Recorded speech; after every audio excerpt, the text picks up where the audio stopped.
Welcome to Alohaland. We are live, and this is really happening right now, you guys. A big retro dream vacation slideshow tour of Hawaii in the 50s and 60s. Where do we begin to behold the glory of how much we all seriously love Hawaii? I know. So a couple things. A couple things before we get started. I have to tell you, I am not an expert on Hawaii. I am a mere enthusiast. However, I did write a book about Hawaii about 22 years ago called Lays, Luaus, and Aloha. I co-wrote the book. Yes, but this is not about Lays, Luaus, and Alohas. Well, actually, it is all about all of that. This is Alohaland. We are here. We're going there. A couple other things, though, before we get started, you guys. I wanted to say thank you so much for joining me here. I'm so glad to have you on board. I want you to sit back, relax, and enjoy this journey. And a couple other things. I also want to tell you that, you know that I might as well tell you, I was educated at shopping malls, theme parks, and thrift shops. I was raised on a used car lot, and I was born to celebrate classic and kitschy American life and style. And that's exactly what we're doing today. Speaking of American life and style, I have to tell you, this is me in 5th grade on my dad's used car lot in Ontario, California. My mother said, "I'm going to make you a shirt one day," she said. And I said, "Do I get to pick out the fabric?" And she said, "Well, okay." And so we went to Cloth World. Cloth World. Yeah, I love anything land, world. Don't you? I know. Town. Anyway, we went to Cloth World and I picked out this Hawaiian fabric and I thought those little black buttons that I put on there were so stylish. Don't you? I know. Speaking of, this show is not about my mother, but I have to tell you that recently I asked my mother, this, by the way, is Hollywood and Vine, the year 1962. Yes, Fly United DC-7, Hawaii, only hours away, and Hodie's Coffee Shop, Restaurant, at the legendary iconic corner of Hollywood and Vine. I asked my mother recently, I said, "Did you ever eat at that Hodie's restaurant that used to be in Hollywood and Vine?" She said, "Well, I can't believe you asked, because I did. I ate there just once when I was 6 months pregnant with you." And then she said, "And I remember exactly what I ordered. Yankee pot roast to beef." And I said, "Did you have a martini to wash it down with?" And she said, "No, I had a Shirley Temple." I said, "Well, that explains everything." Yes, Hawaii became a state in 1959, as you know, and that exploded tourism to Hawaii like it had never known before. And everywhere celebrated, even this Dairy Delight. Where do we begin to behold the glory of how much we are loving Dairy Delight? I know. I love the big T and the E at the end. Dairy Delight. Yeah, I know. Sorry they had to cut off the penguin up there in the soft serve, but that happens. Anyway, we're not talking about the penguin up there in the soft serve right now. We're talking about that 1958 Plymouth Savoy in beautiful French turquoise metallic and a snow-capped white. Isn't that gorgeous? And the people waiting in line. But in the window, you guys, it says "Celebrate our 50th state," and they have pineapple everything on their soft serve menu. How would you like pineapple with your soft serve? I know you would. And of course, to celebrate statehood, there are patio parties galore and more. Yes, there are. And this young man deserves an award for his Hawaiian patio party decor, doesn't he? I know. First of all, okay, you guys, I love the Chinese lanterns hanging there. I mean, the posters up that says Hawaii, Hawaii, Hawaii. And then there's one Trinidad and Tobago, but we're not talking about that right now. Where do we begin to behold the glory of how much we love those streamers of crepe paper hanging in the window? This is a party on a budget. You could do this and seat your guests on a low table. Yes, you are doing this Hawaiian luau style. A little cushion for everyone's tushy. Yeah, cushy for the tushy. And as they arrive, they are going to get their handmade toilet paper lei, that you've made for them, on their little cushy for the tushy or whatever. Yeah. So anyway, I know, and hang up some lights or whatever, and you have a party ready to happen. Speaking of parties ready to happen, here's one for you right now. It is indeed, yes, Southern California, 1959. First of all, they are all dressed for the occasion in their Hawaiiana wear. And how much do we love Hawaiian clothing, you guys? We're going to go on and on about it because it's very important and very underrated. And of course, you guys, the toilet paper lays are genius. When you do not have all the tropical flowers on hand to make your own or whatever, you can make them out of toilet paper. However, I have been through a zillion craft books and I've never seen any craft book that shows on how to make a toilet paper lay. So if anybody can figure that out, please let me know. I mean, you know. So anyway, and on the table there, dinner is served. Okay. I mean, I love the pants, too. Don't you love the pedal pushers? Anyway, shrimp salad circled by tomatoes. We've got like, it looks like hot dog buns served with nothing, maybe buttered and baked. I'm not sure. We got a big potato salad with a lovely flower of lettuce leaves as petals. And then over on the top right, I'm not sure what that is, maybe fiesta salad or something. It looks like we've got some purple cabbage salad, or wait, red cabbage. Yeah, red cabbage. Red cabbage is actually purple. Why don't they just call it purple cabbage? I don't know. But anyway, and then to the right of that in that foil, those look like malasadas, you know, the dough balls, deep fried with sugar on top. Yeah. And then in the middle of the table there, up front, we've got, looks like giant barbecue chicken breast. And then I'm not sure what that is in the corner. Whatever it is, though, it looks like the animal just stood over the dish and then collapsed and then they baked it. I know. Okay, centerpiece, very important for your Hawaiian statehood party. First of all, you guys, don't we love palm fronds covering the table? Yeah, you've got to destroy every fern you have in the garden and put all the fronds on your table. That is stunning. And then, of course, I love the Tiki napkins. I love the fact that they're not doing paper plates. They're not even doing melmac. They're not even doing pottery. They are doing fine china. Clearly, they do not care about their great-grandmother's fine china. They have just inherited. So they're going to have it out at their luau party in the backyard. But you guys, the thing is that, yeah, I guess we might as well get it out in the open. I mean, these days, we just don't care about great-grandma's fine china anymore. So it's really fun, like after your party, after dinner served and everyone's had a few, like to throw all of grandma's fine china against the block wall and watch it shatter. It makes a great conversation piece. They'll be talking about it for years to come. Speaking of centerpieces, okay, pineapple in the middle, studded with gorgeous cut pieces of fruit. We got cantaloupe, we got watermelon, we got, well, honeydew. And there's some grapes and oranges and bananas in there. Looks like a couple apples, maybe even a peach. Isn't that gorgeous? I know. Speaking of centerpieces, I thought I'd come up with a centerpiece for you. So here it is. Okay, we might as well get it out in the open. It is, yes, indeed, the Astro Weenie Pineapple. And how much do we all love a pineapple simply studded with, okay, you got to get your pineapple chunks, you guys. You got to drain them overnight. Well, basically 48 hours is best because you do not want it dripping on your table. When you're done after 48 hours, toss them in a few drops of yellow food coloring and also the maraschino cherries. I mean, thing is with the maraschino cherries, you guys, you got to drain those for 48 hours as well. And make sure to save the juice because you're going to want to drink it because it's so good. I know.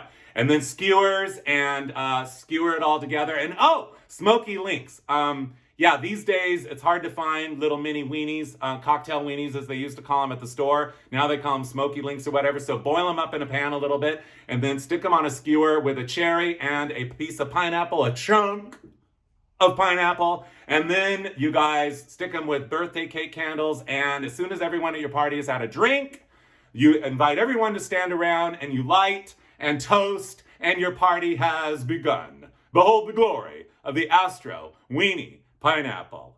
I know. Yes. Okay, by the way, you guys, I have to tell you that this Alohaland show does have a history, and that is, well, it kind of got started as a result of this slide, and I love this slide. There's so much going on in this slide. Where do we begin? I mean, on the table, we've got a stack of pastel-colored dishes. We've got a flashlight. We've got a bottle of ketchup. We've got a candle. We've got a cocktail. We've got an ashtray, another ashtray. Spumoni ice cream being scooped. Yeah, you heard me. Spumoni ice cream. Let's say it together. 1, 2, 3. Spumoni. Don't you love spumoni? I know. If you don't know what it is, Google it later. Try to find it in any supermarket. Okay, we're not talking about spumoni anymore. And on the far right is a pack of cigarettes with a lighter sitting on top. And yeah, the spumoni is being scooped. Oh, I forgot. We're not talking about spumoni anymore. But anyway, so no, we're talking about the cake. How much do you love the cake? I know, a lavender like cake shaped like that.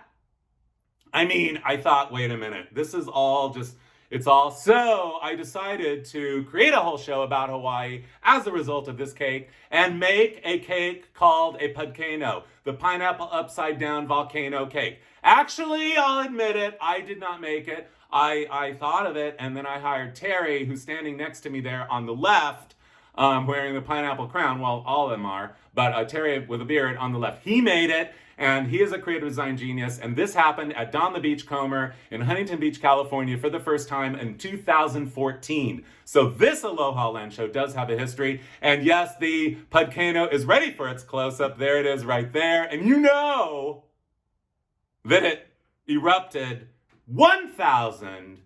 I said we want 1,000 maraschino cherries to erupt out of it. And it did. And, well, we'll get to that later, of course. But it also inspired this. Yes, it inspired the pudcano Tiki mug. And that was already a few years ago. Yes, that was a limited edition. Yes, they're all sold out. And, you know, just last night, I was Googling pudcano, and I came up with one that was for sale on eBay just a few months ago. Sold for $1,000. So anyway, so then that pudcano then inspired me to, like 17 Saturdays ago. Yeah, about. I was sitting here and I just thought, wait a minute, you know what? I don't have anything to do right now. I know what I'm going to do. It was 10 o'clock in the morning. I'm going to paint pineapple slices with cherries on top. So I did. And here it is. Anyway, so now we've got some merch on my website with this pineapple print on it. And how much do we love pineapple prints? Where do we begin to behold the glory? I know. Speaking of, okay, you guys, we're ready. We're going there. This is Hawaii. This is happening. We're doing it now. Don't you love all the vintage brochures? Yes, those Hawaiian islands. Not to be confused with any other islands in the known universe. We might as well get it out in the open. In the realm of islands, none on the planet are more famous, more legendary, more iconic, more glorious, more gorgeous than the Hawaiian Islands. I know. So our journey begins at the port of Los Angeles, and this gorgeous port building was built in the year of 1954. And don't you love those Easter egg colors, that gorgeous Spanish tile roof, and all those people standing there going like, you're going to Hawaii and we're not. And on board, oh, there's some people right there. Yes, okay, these people. Okay, so you guys, I collect other people's old slides. I have been since 1992.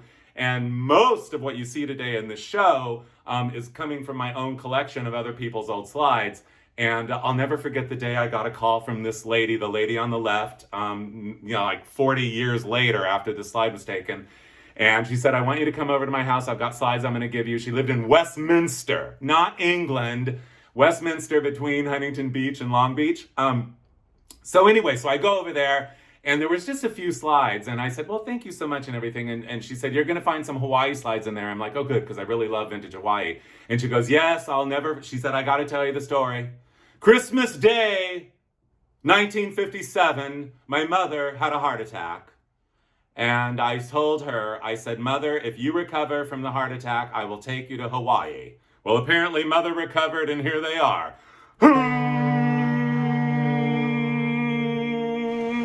All aboard the SS Lurleen, bound from Los Angeles to Honolulu, Hawaii. Yes, this is it. The most glamorama way back in the day to get to and from the mainland to the magical Hawaiian Islands, the SS Lurleen, built in the year of 1932. So basically it ran back and forth like crazy until 1963 when, well, there was trouble. It was coming back on in from Honolulu, bound for Los Angeles, and it did not do a Titanic or anything like that, no. but the engine blew up, I guess, something like that. And so they're like, okay, oh dear. And so they sold it off to a Greek shipping company, and they ran it for a bunch more years. They fixed it. They ran it for a bunch more years, and then it got sold to Taiwan, and in 1987, they scrapped it. So that was the end of the Lurleen. But here is the Lurleen right here, you guys. This is the focal point and the crowning touch of the pool area right here. But let's talk about that guy standing way back there on the left, hands in pockets. Those two shooting the breeze back there. The lady on the right in the middle has a headache. The people practicing their floating skills in the pool. And this lovely lady here who doesn't really seem to be too terribly happy about the fact that her scarf and her sunglasses match perfectly. But we're not talking about any of that. We're talking about branding, and we're talking about art. You guys, have you ever seen such a glorious piece of fish art ever? It's like plexi, and it's three-dimensional, and somebody needs to recreate that, because that is a masterpiece of mid-century modernity. I know, inside the SS Lurleen in the outrigger room.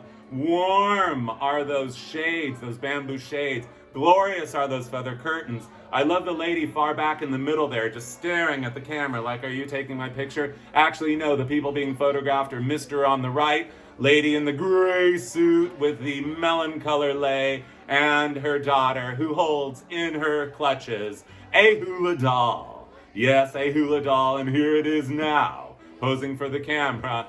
And don't you love, they've stepped up by the bar where we see some ancient island mask motif artwork there. Stunning! I know, I hope it's completely glued down, because if it's not, people are gonna take it with them. And then that guy wearing that tweed suit and that hat, he's got a shifty personality. And look at the bartender too, I know. And later on the boat, we got a party! Oh yeah, we're having a crepe paper party, you guys. So I guess that they did crafts on the boat because it took 5 days to get from Los Angeles to Hawaii. 5 days! So in that 5 days, you had to have something to do. So yeah, here's 1,000,000 pounds, piles or whatever of crepe paper. People go wild. And I love what number 105 did with the crepe paper. She made a ruffled skirt. 1, 2, 3, 4, 5, 6, 7, 8 ruffles. I say that's pretty darn good. I think she deserves a prize. Yes, but really, I think it's number 201 that really deserves the prize, with her clown friend and Mr. Morocco standing by her. She shows off her I Dream of Jeannie costume making skills with her gorgeous, you guys. This is, ladies, gentlemen, whatever, it doesn't matter anymore. Take a note on this, because somebody needs to go to a party wearing this outfit. Little bikini bottoms, and then your pant legs are made of individual strips of crepe paper streamers. Yeah. Okay, the party continues. I swear, I guess it's New Year's Eve, I'm not sure. But I don't know about you, but I love me some balloon decor.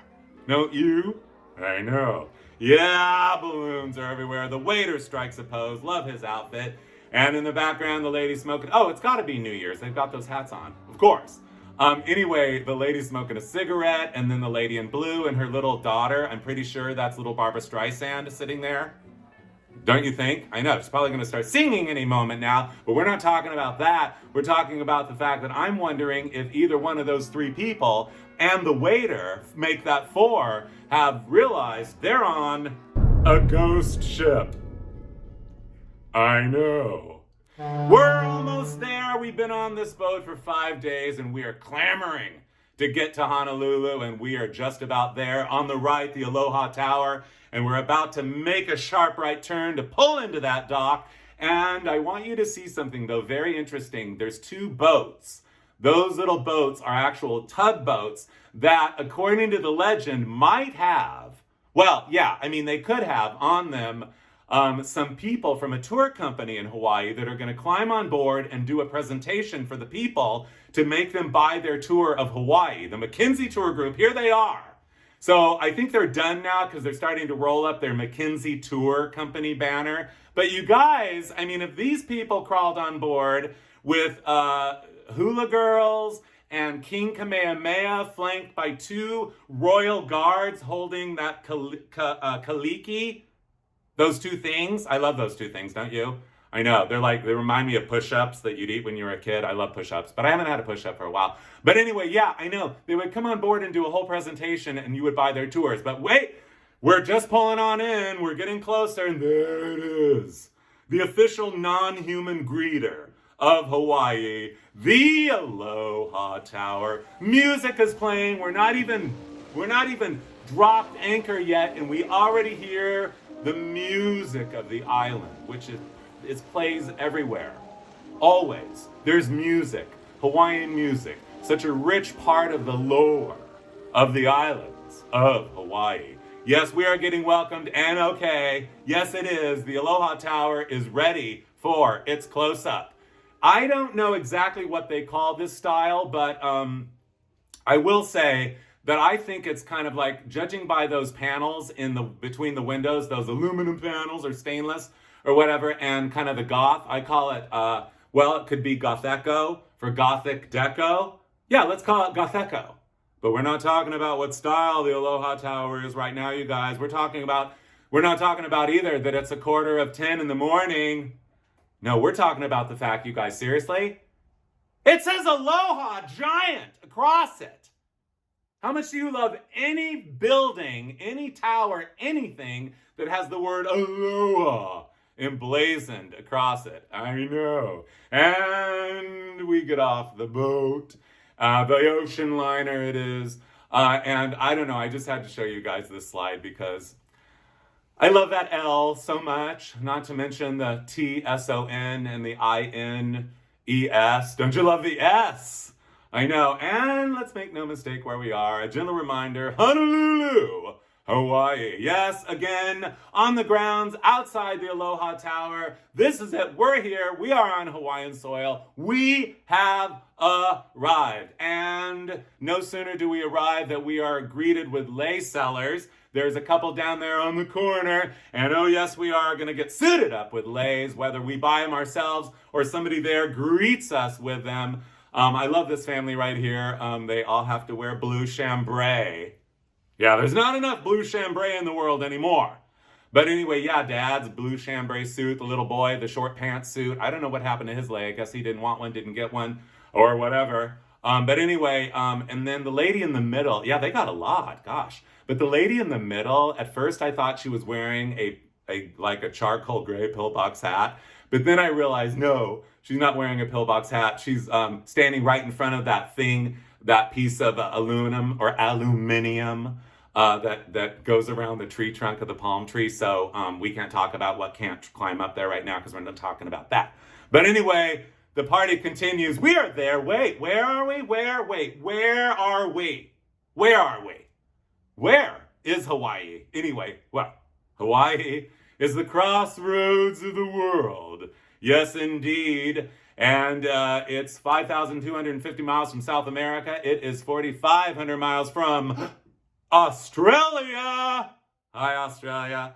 And it is 4,150 miles from the Orient. And it is 2,150 miles from the USA. Yes, Cow Corner, the crossroads of the world. I love the ocean liner on there. And here it is, Cow Corner, built in the year of 1935. This is mid-century modernity waiting to happen. This is a car hop restaurant. 2 flags up there. I love it says Cow Corner wrapped around in a very 1930s font. You see glass block that is backlit at night so you can see in neon. It says in yellow, Crossroads of the World, the Hawaiian Island map up there. And across the front of the restaurant, at least we can read waffles 24 hours and fried chicken.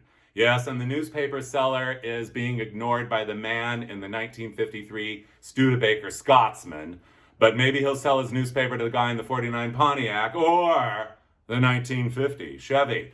Our tour continues. You guys, this is okay, you want some mid-century modernity? Here it is. Tops Restaurant in Waikiki, built by the legendary Googie architects based in Los Angeles, Armand Davis, famous mostly for, well, several buildings, but Norm's on La Cienega is one of theirs. Yes, Armand Davis, incredible Googie architects, the ultimate Googie architects. They built a coffee shop in Hawaii in 1958, and here it is, Tops. Now, you can see down on the far right, you can barely see it says TOPS right there, and that big thing going up like that, That is actually big diamond shapes that make up a volcano. At night, I'm sure it's all lit up and everything. But anyway, unfortunately, the restaurant was not long for this world, a mere about 10 years. So it was located directly across the street from this mid-century miracle of modernity. It is indeed the Kaiser Aluminum Dome. Yes, Kaiser Aluminium. Talk about a mid-century masterpiece. Buckminster Fuller designed this, and according to the legend, Mr. Henry Kaiser, the big daddy-o of the whole place, we're not there yet, Hawaiian Village, well actually we are, he said, you know, I want you to wait until I get there to put it together because I want to see this thing happen. So anyway, he got on a plane in San Francisco and they said, well, it's going to take us a while, so we'll start. And like, before he could get there in the airplane, they were finished with the whole thing, construction, done. Oh, so it was a music auditorium, and some of the greats in Hawaiian music history performed there over the years. People like Martin Denny and Don Ho. I know. Yes, we have arrived. It is Hawaiian Village Hotel, and how much do we love this gorgeous hand-done script signage that is, well, I mean, it's kind of like, you know, your lesbian aunt's handwriting, isn't it? I know. We have indeed arrived. We are getting the aloha welcome, a lei greeting, and thatch everywhere. And there's not enough of it in this world. Hawaiian Village, built in 1955, was loaded up with thatch. And there's two guys dressed in pink, and they're going to help you with your luggage. And, of course, the vehicle there with the thatch roof as well. Yeah, thatch. And, oh, speaking of thatch, the thatch theme continues. Indeed it does. Yes, the rooms at Hawaiian Village. Where do we begin to behold the glory of how gorgeous they are? I know. I mean, imagine the spell, the glory, the glow of how exciting it would be to be there. Morning, noon, or night. I mean, you wouldn't want to leave the poolside to see the rest of Hawaii. This is so gorgeous.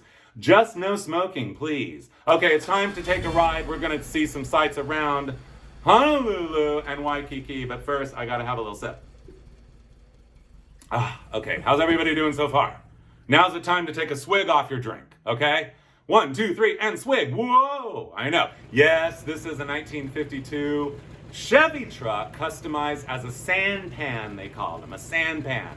That is a Hawaiian-only vehicle that it'll like take you around town, pick you up at the airport or whatever, but don't you love it? I know. And by the way, pink is the official color of Hawaii. I mean, I don't know if it actually is, but let's just say that it is because it has to be. I'm going to say pink is the official color of Hawaii. Pink, pink, pink, pink, pink. Oh, you didn't want a 52 Chevy truck made into a sampan. You wanted a 1941 Chevy turned into a sampan. Fine, here you go. There it is right there. So yeah, you guys, originally this idea was came up with in Hilo, Hawaii. And this was local transportation, and they were there for decades, up until like the mid-70s. They started in the 30s, and they were there up until the mid-70s. And now, of course, these sampan vehicles, these like, well, they're Hawaiian classics and world-class national treasures. You need a tour guide? Fine. There are tour guides. They will take you. The McKinsey people that were on the boat.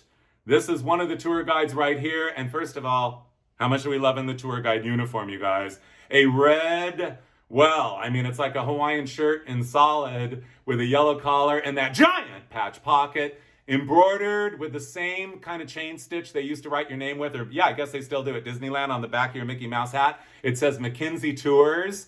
And by the way, these tour guides not only were completely and totally knowledgeable about Hawaiian culture, they also sang to you. So they'd tell you about whatever it was they were showing you, and then they'd sing you a Hawaiian song. At some point, they might pick up a guitar, a ukulele, and play. I mean, the level of hospitality, the level of sharing of culture was just, I mean, it was just, well, I mean, where do we begin to behold the glory? I know. And don't you love that 1956 Cadillac limousine there, emblazoned with, I don't know, he's like working for another tour group, Gray Line and McKinsey, two different, well, it doesn't matter. We're not getting into that right now because we ought to take a ride. Oh, fine. You didn't want to go in a Cadillac. You wanted to go in a 1956 Crown Coach bus with deluxe touring windows up above so you can see out. And I love that beautiful stripe of deep turquoise emblazoned with the words Pally Cruiser. Don't you love it when you see the words Pally and Cruiser together? I know you do. And the tour guide right there. Now somebody needs to tell this tour guide though, don't put your hand there when your picture is being taken, unless you're Michael Jackson.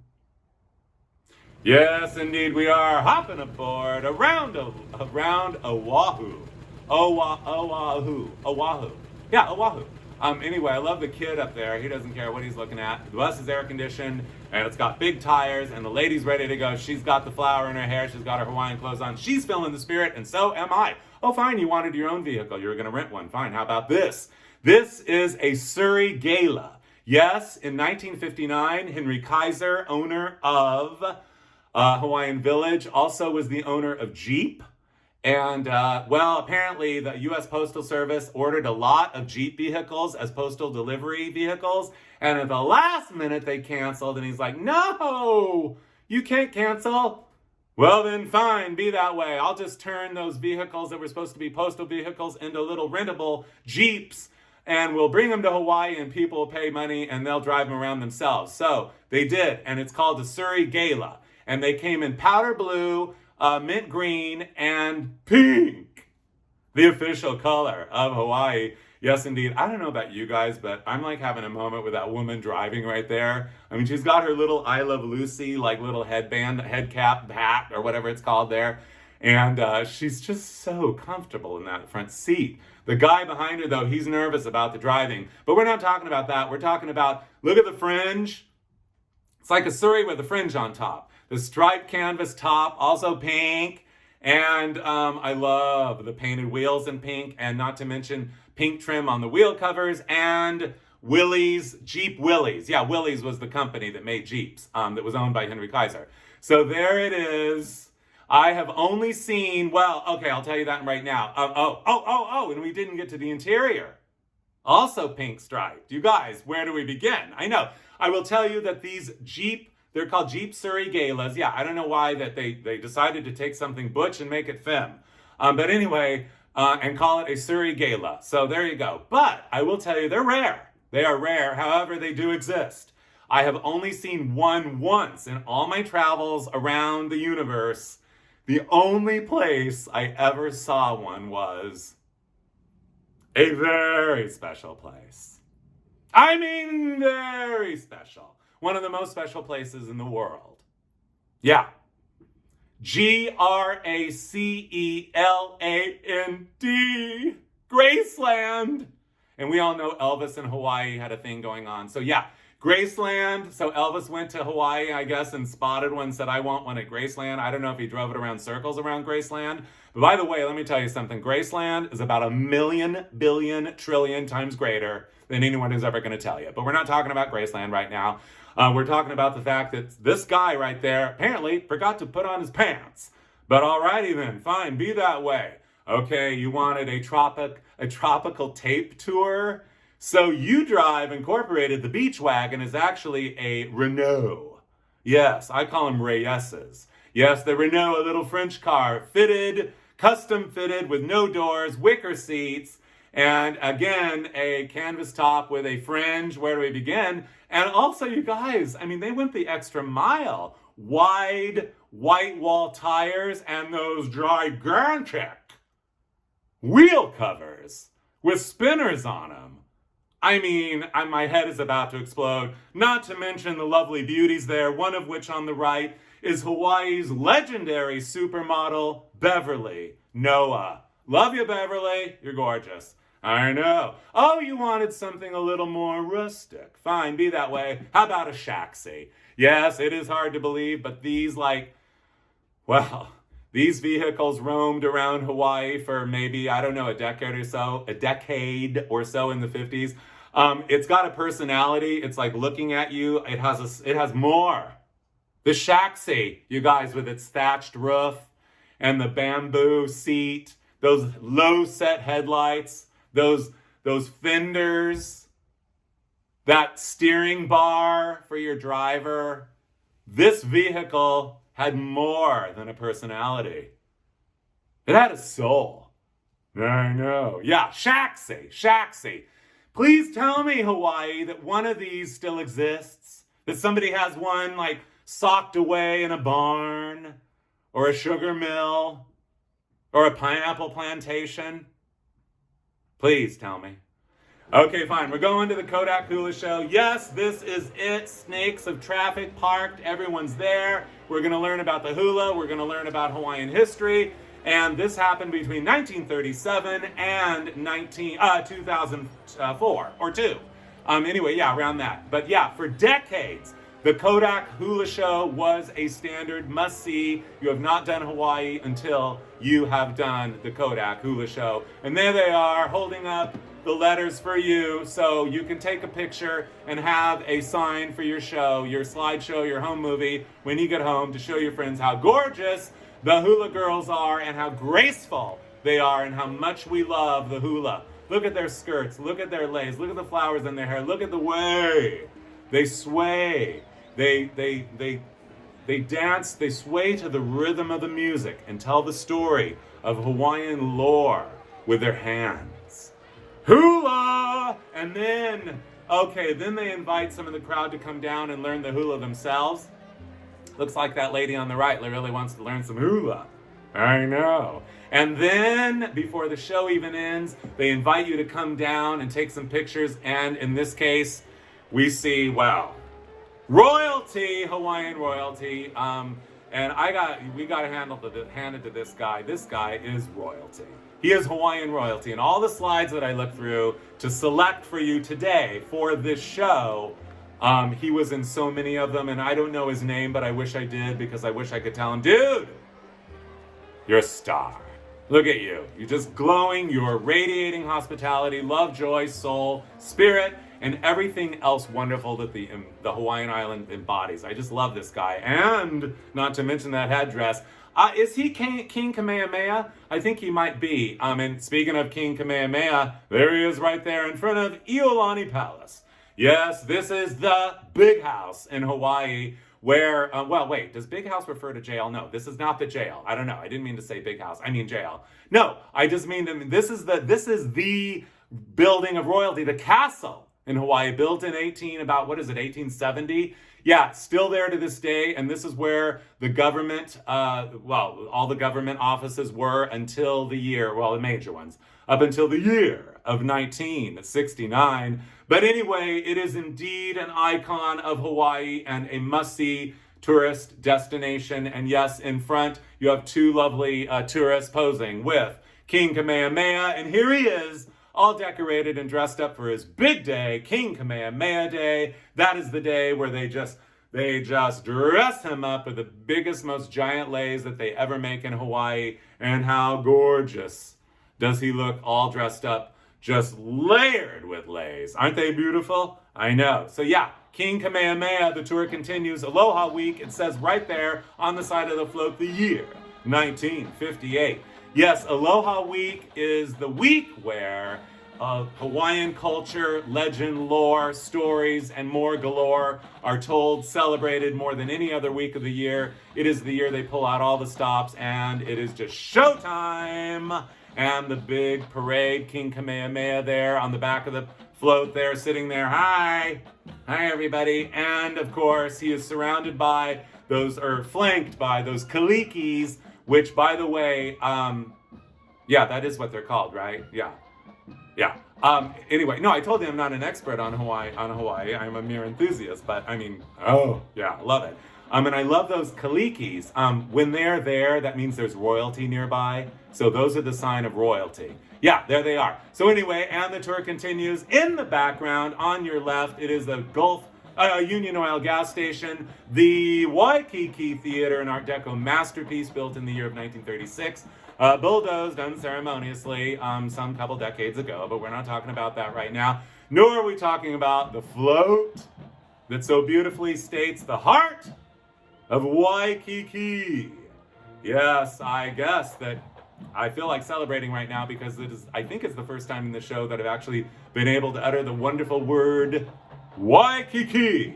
Don't we love Waikiki? Just saying it. I know.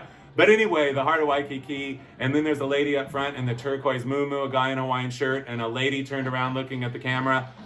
I mean, I don't know what's going on with her, but you're having a good time, lady. You're in Hawaii. You're in Waikiki, the heart of Waikiki. And here he is now, the one, the only President John F. Kennedy visiting Hawaii in July of 1963.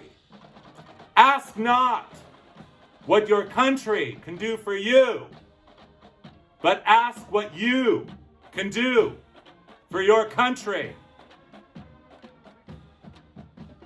The tour continues. The parade continues. You guys, the parade goes on and on till dark.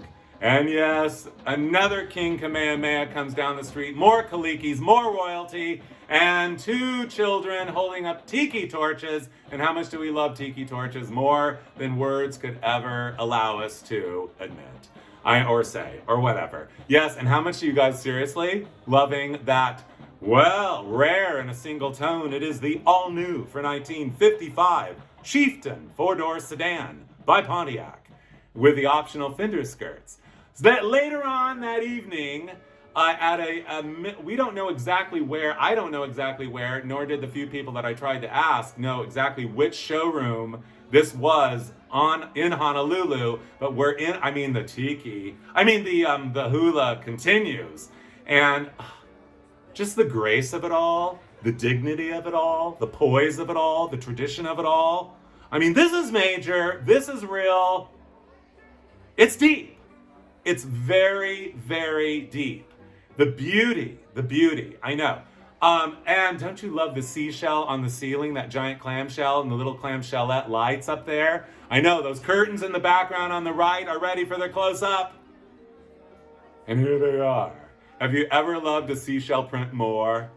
I know. Speaking of seashell prints, we're not talking about that right now, though. We're talking about from left to right. We got 1, 2, 3, 4. Number 1's looking at the camera. Number 2's looking at the camera. Number 3. I like number 3. She's like, I don't know her name. I'd call her by her name. Blondie.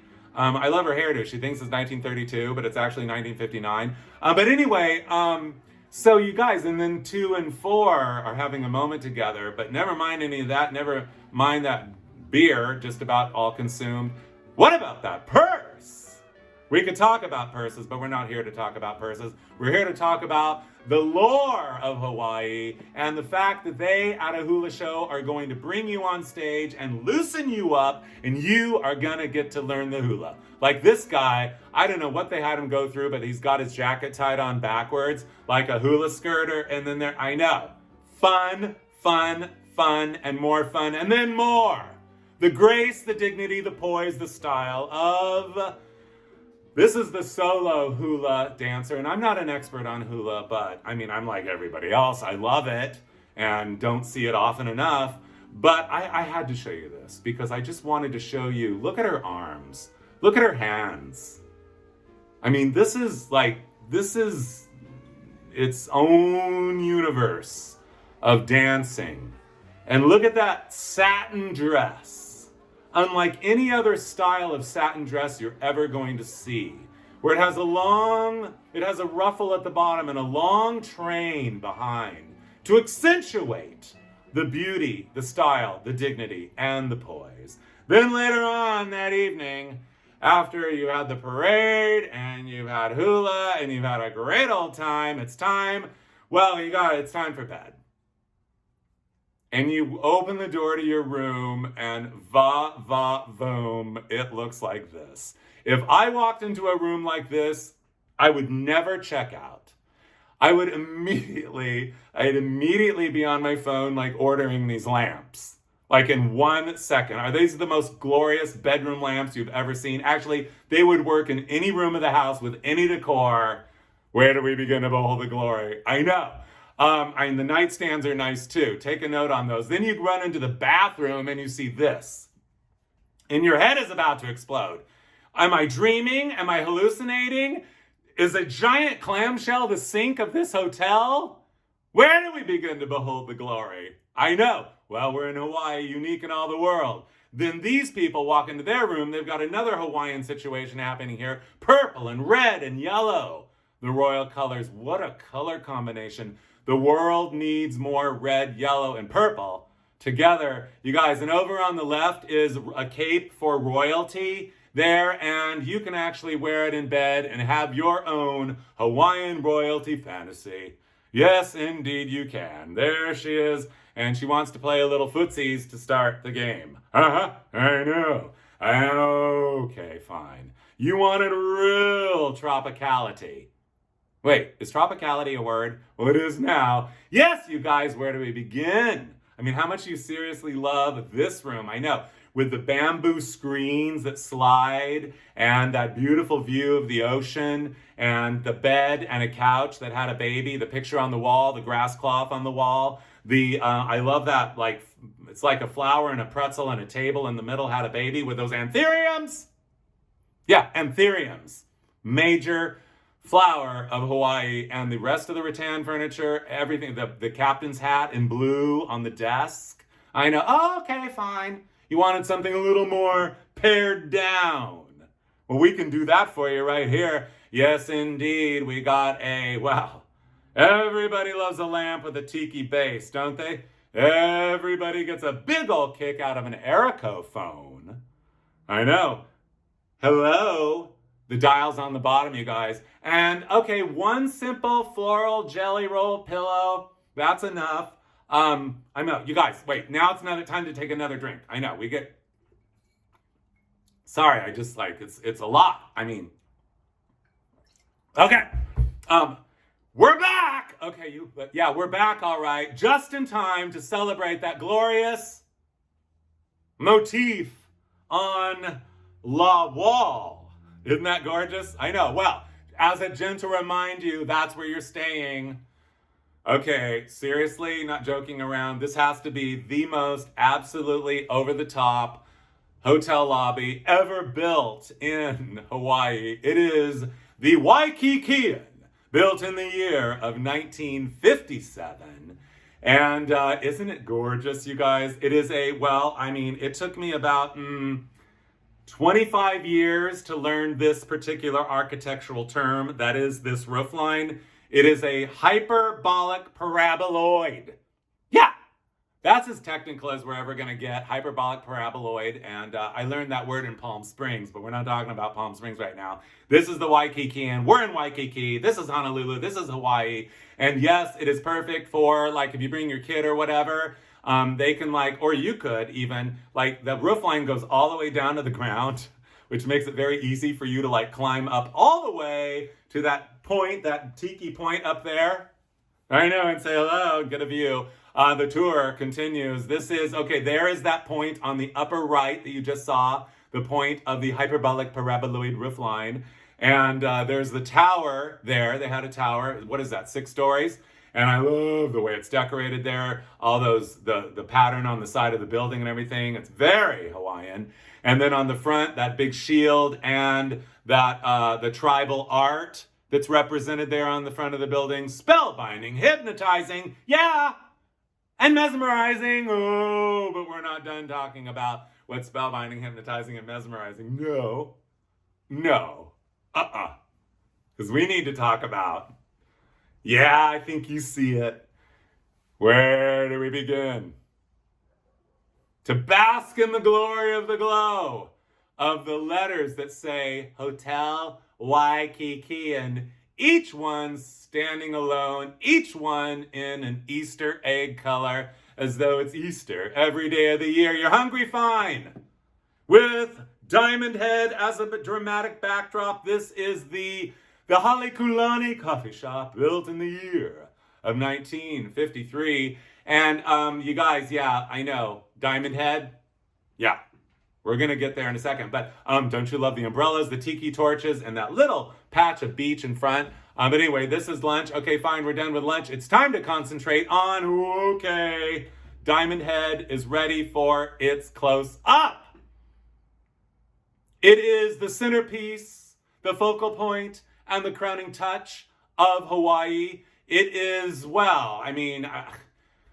you guys, I think it's maybe the most famous natural bit of earth on the planet. What else is more famous? I mean, the Matterhorn only because of Disneyland, but that doesn't really count. What else is there that's more famous than Diamond Head? So it was called Diamond Head originally because early explorers like saw volcanic rock on it, and they saw it glittering in the sun. So they thought they found diamonds at first, and they're like, oh no, lava rock. Oh well, womp womp womp womp womp womp. Yeah, that's Waikiki Beach, by the way. And there it is as a dramatic backdrop again. And here we have, it says Aloha, Dot, and Dan. How much are we loving Dot and Dan, you guys? They're all decked out in their Hawaiian wear. They've been to the Hawaiian apparel store, and they look fantastic. And in the middle, they drew a picture of a fez. Apparently, they're on a Shriners convention. They're there for a Shriners convention, and you can't read the little type there, but it says "Hi, Noble." I know.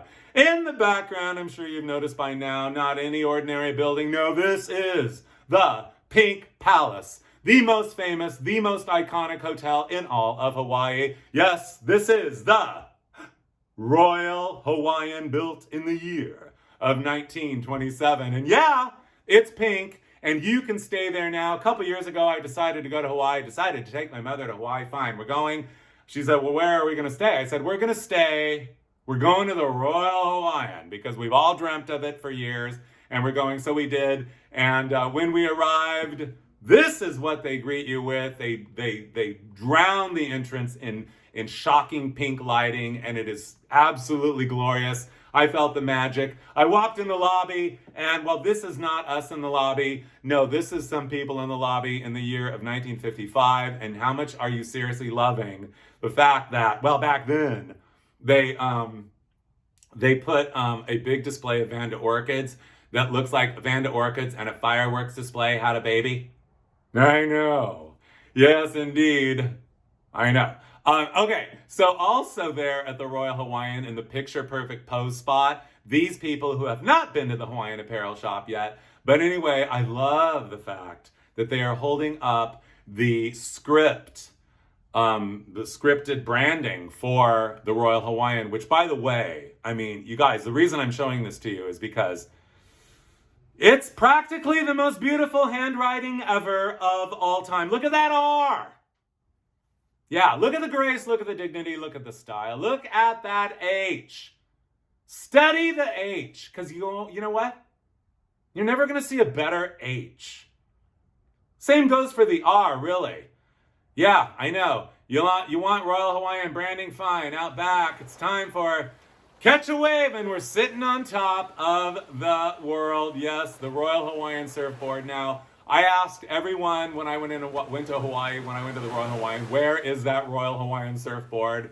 And nobody knew what I was talking about. Nobody knew what happened to it. Nobody knew where it was. I mean, does it exist? If not, it's time to recreate it, because this is a masterpiece of branding, advertising, and everything else having to do with holding something that lets people know where you are. I know, don't you love it? Oh, you want to go surfing? Fine. There are plenty of people to help you surf. Yes. So surfing, you guys, I mean, okay, I know a lot of surfers, and I love it. I mean, I love surfing. I'm not a surfer because, well, just because, but in my dreams I can surf. In my mind I can surf, but anyway, yeah, I probably can't do it in real life, but I love it.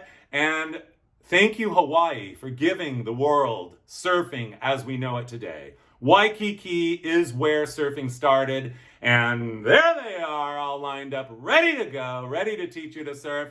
And this little young lady is giving it her best shot. Yeah, I mean, I can feel it, I can feel how you do it. I can feel the surfboard, the way it rides on the wave, but like getting up there and being balanced and like, I mean, you guys, there's no sport more difficult, it seems, that requires more agility. And then again, let's talk about the dignity, the poise, and the grace, and the beauty of surfing. I know, surfboards are everywhere in Hawaii. They use them for signage, including here at the Waikiki Post Office. And don't you love when they use a surfboard as a sign and then it says Waikiki Post Office? Don't you love the W? I know. And those mailboxes and that 1953 Chrysler Park there, but we're not talking about that. Not to mention, how beautiful is the American flag? No. Are you hungry? Yeah, that's what we're talking about right now. We're gonna go Queen Surf Wagon Dinners, $2.95. First of all, who designed this sign? For they are a creative design genius. Surfside, what's that say? Surfside dining and cocktails. I love that the letters are cut out and they stand away. And then the Surf Wagon Dinners, the way it starts with a coral S and then goes to like kind of that murky yellow color, and then again D with the coral and the oh, I know. And Entertainment Nightly. Don't you love the font they use for the and the nightly? Yeah. Font designers in the house, now would be your time to take a note. Okay, I don't actually know that this is the Surf Wagon Hotel. I don't think it is. I mean, the Surf Wagon place, buffet. But, yeah, I know. This is shocking. By any standards, you guys, look at this spread of food. Not a sneeze guard in sight. Unimaginable, but just look at how delicious all of that orange and gold and brown and tan food looks. Doesn't it look delicious? I know, and I love the fact they're all dressed up, ready to go, catamaraning. Uh-oh, what's happening? Okay, there we go. Ready to go. Oh no, not catamaraning, you guys. I'm sorry. This is outrigger canoeing, you guys. So I've heard that this is kind of the, well, it's kind of the sit-down version of surfing. And you can go catamaranning. They will take you catamaranning. They will teach you to surf. I mean, part of being in Hawaii is getting out in the water and getting a little sunburn. And I would be better at the outrigger canoeing myself. I'd probably be like that, well, oh, that lady in the back there going like that. But anyway, having a good old time. I know. And then later you're going to be hungry again. Oh, yes. The outrigger canoe buffet. How much do you love an outrigger canoe buffet? Where do we begin? I know.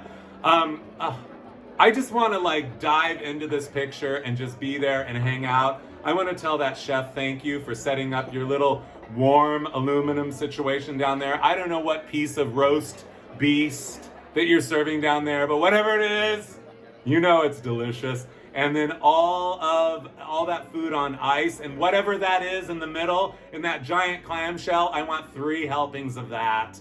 Not to mention the tropical fruit platter there on the end. I know. Okay, after that you're gonna be pretty hungry and you're gonna want to have a nap. Fine, how about in your outrigger canoe bedroom? I know. I don't know what those 2 people are doing back there, but anyway, never mind that. We're too busy looking at the outrigger canoe bed. So you guys, I love the fact that they give you the paddles. They give you, oh, I don't know what those spiky things are, but you know, maybe if I actually participated in an outrigger canoe ride, I would learn. But anyway, one of these days, it's not too late. But you guys, what I love about this is that it's like this bed has like training wheels on it, so you don't fall off. I know, like you're gonna fall out of the bed or something. Okay, here we go. We are at the granddaddy of all iconic Waikiki hotels, the first hotel ever built in Waikiki, the year of 1901. Yes, indeed, this is the Moana Hotel, you guys, and it is an icon on Waikiki. Has been, will always be, as long as it stands, and may it be forever. For it is so important for us to keep touch with our history. And in the middle of the banyan tree court is where you're going to see the Hawaii Calls radio show. Oh yes, this is where for decades, from 1935 to about 1975, that there was a radio show that was broadcast from coast to coast, north and south, all the way, it says right there, the mainland, Canada, Australia, and Europe. Yes, they broadcast Hawaiian music, you guys, all around the world. And it was basically an advertisement for Hawaii. And this was an absolute must-see tourist destination for everybody. The Hawaii Calls show under the banyan tree in the banyan court at the Moana, right on the water. And the announcer would always say, "The sound of the waves crashing on the beach at Waikiki." That's how the show started. So anyway, time for another drink, you guys. I know. Cheers. $1,000 on eBay. Oh, okay. I get all frothy and everything because it just gets so excited. I know. Okay, so you guys, okay, we need to get into something very important now, and that is Hawaiian attire, Hawaiian apparel, Hawaiian clothing. Yes, Hawaii had a major clothing manufacturing realm of reality, a style unique, all their own, made in Hawaii, fabrics made in Hawaii, the prints Hawaiian, and it is a category of fashion in the history of fashion, in the history of humankind, that is so underrated that we need to talk about it right now. First of all, don't you love this Hawaiian wear specials? I love this. I mean, there's child mannequins. When do you ever see child mannequins? First of all, you never even see mannequins anymore. Mannequins have gone extinct. But I will tell you that I do recall as a child that store windows were generally a riot of mannequins dressed. But as the mannequins fell out of favor over the years, like by the late 70s, they were kind of, well, I don't know, whatever, but they would be, you'd go into a store like, and there'd be a mannequin like missing a hand or a whole arm would be gone or whatever, and you'd be like, ah, I know, it was just bizarre. But anyway, we're not talking about that right now. We're talking about Hawaiian clothing. Yeah, Hawaiian clothing, you guys. So according to the legend, basically what happened according to the legend, it was a tailor in Hawaii that basically made a Hawaiian shirt in 1935. That was the year the first Hawaiian shirt was advertised, 1935. And from there, it exploded into a phenomenon where basically you could not go to Hawaii without participating in, well, you had to go suit yourself up with the Hawaiian attire. And I just want to say to all of the Hawaiian apparel makers through the years, the heyday, the glory years, 30s, 40s, of the 30s and 40s, Hawaiian clothes are very valuable. Each piece is a world-class national treasure, not to mention the 50s and 60s and into the 70s as well. I can tell you that I love Hawaiian shirts. And anyway, there was also a really fun thing about dressing alike, male-female couples, or male-male or female-female, whatever. But anyway, I don't know who that is in the middle, but and then the mannequins, missing no limbs. But anyway, so the Hawaiian clothes, you guys. But I wanted to tell you about, some people get confused about what is a Hawaiian shirt. And a muumuu. We could be here all day. Muumuus, we could talk about muumuus. Muumuus, M-U-U, M-U-U. I'll never forget the day, and, it must have been like I was about 4 years old, and my mother walks into the living room, and I said, what is that you're wearing? She says, I'm wearing a muumuu. And I'm like, what? She goes, yeah, it's from Hawaii. And I'm like, what? And she goes, it's the most comfortable thing I've ever worn. I know, I'll never forget. And I just couldn't get over the word muumuu. Anyway, so I want to talk to you, though, about the anatomy of a Hawaiian shirt. First of all, a Hawaiian shirt is very specific in its style. First of all, bold, wild, usually floral or island-style print of some kind. Yeah, we all know that. But convertible collar, that means no collar stand. No collar stand. You see, this shirt has no collar stand. Also, we love to look at the labels. The labels are very interesting, and the buttons are very important. In this case, rare to find a fabric-covered button, but the best buttons are the coin buttons. Yes, those are, well, for me at least, my favorite, the coin buttons. And then also, you guys, if you get this button, this is the best button of all because it has King Kamehameha on it. And how much do you love King Kamehameha on a button with no hole in the middle? I know, that's the best button right there. Speaking of labels, let it not go unsaid that Alfred Shaheen may well be the ultimate superstar, maker, designer, a brand name of Hawaiian apparel, the heyday of the 50s and 60s and 70s. Look for the name Alfred Shaheen, ladies and or gentlemen, and you will find some of the very best. I love the fact that they have woven this label and the fact that it says Honolulu, barely readable, but you can read it. Yes, the labels continue: Casual Air, Reef Towers, Hawaiian Village, Outrigger Hotel, and where are we? Honolulu. Yes, the tour of shirt labels continues. The Kahala. Don't you love it when they weave in a palm tree? Made in Honolulu. Yes, very important. In order for your Hawaiian apparel to be genuine, authentic, it has to be made in Hawaii. Yes, for Liberty House Waikiki. I love that it says that on there. Liberty House was a big department store in Waikiki, started in the year of 1849 and closed in 2001, I believe. And on to this, created in Hawaii for island casuals, the international, oh, well, wait. You guys, when your label is a work of art, that is special. This is major, this is real, this is deep. Yeah, I know. I love this. Island casuals. I love the international marketplace, Waikiki. That's where you got this. Speaking of, here we are. We're going there right now. Here we are. We're there. We're here. Yes, indeed, it is the all-new for 1957 Ford Fairlane 500 Victoria Town Sedan. Missing a wheel cover, but beautifully finished in red and white. But we're not talking about that. We're not talking about the people, the lady in the right on that in that beautiful sundress, probably a Shaheen. No, we're talking about international marketplace. This is basically the tourist mecca of Waikiki, built in the year of 1957. And you guys, so it's still there, but they completely bulldozed what they had. And they built something new about 5 years ago that's still called International Marketplace, but it's more like a modern outdoor mall. And it's very nice. But it is not the original. But, you know, I guess we might as well get it out in the open. Everybody knows nothing lasts forever. Anyway, right in the middle there on some posts, you see some carvings, some island-style carvings. This one is ready for its close-up. It's some sort of a creature, I don't know what, but it has big false eyelashes. It's looking at us, and it's got like antennas that look more like breadsticks. I love breadsticks, don't you? Don't have them often enough. But anyway, and then two giant like surfboard ears that are carved with like some island storytelling lore in there. I wish that I knew, because I'm sure there is a story behind this. And then also the nostrils with eyes. That's telling us something. And the international marketplace is absolutely musical, as is everywhere else you go in Honolulu. Yes, indeed it is. The music is playing. There's a family playing. Well, I don't know if they're a family, but they probably are. They might be.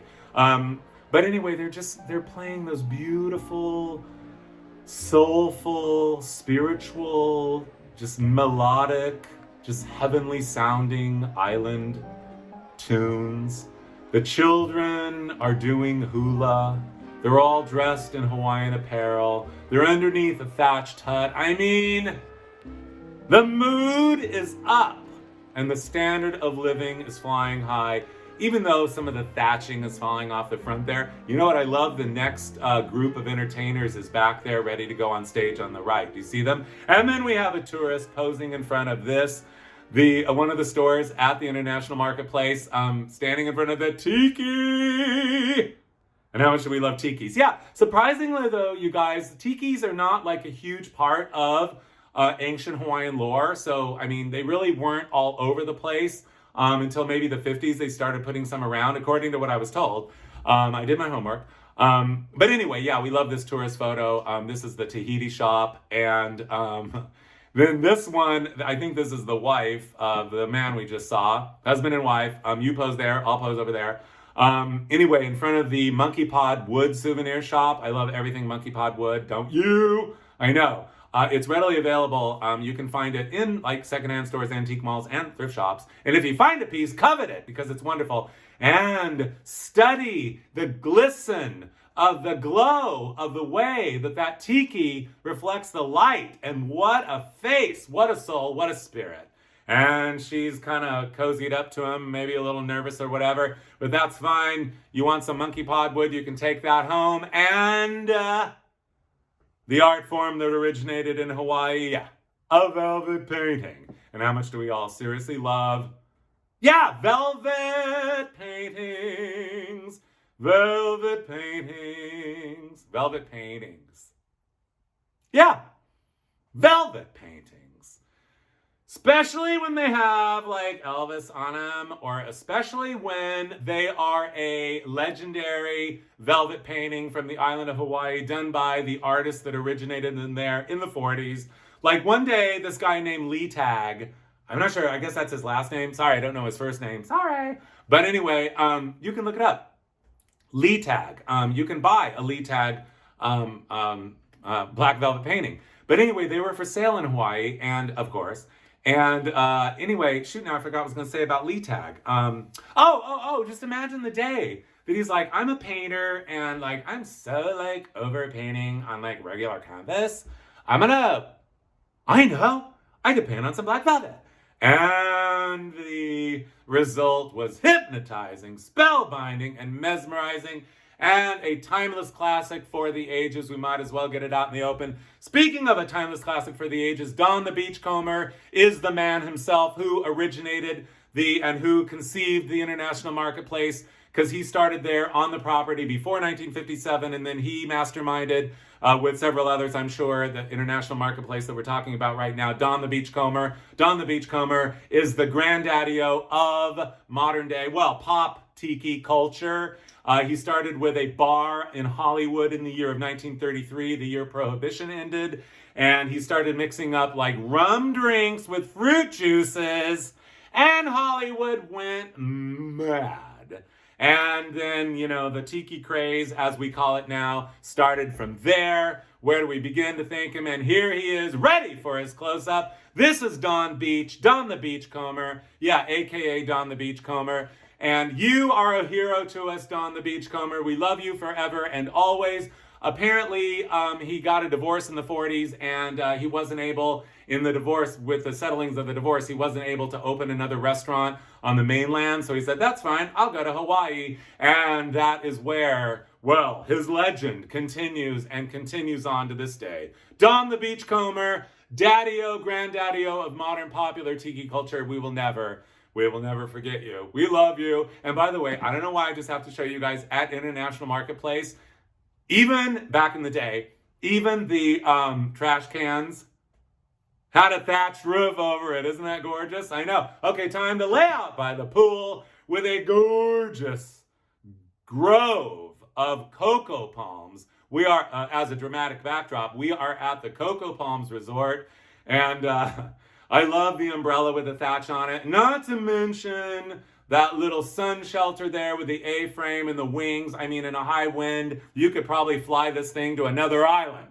Yes, but instead, you'll probably decide to fly on one of your surfboard-like chaises with the hairpin legs. I know. Anyway, the thatched roof theme continues. I have to have another drink, and you should too, you guys. Oh,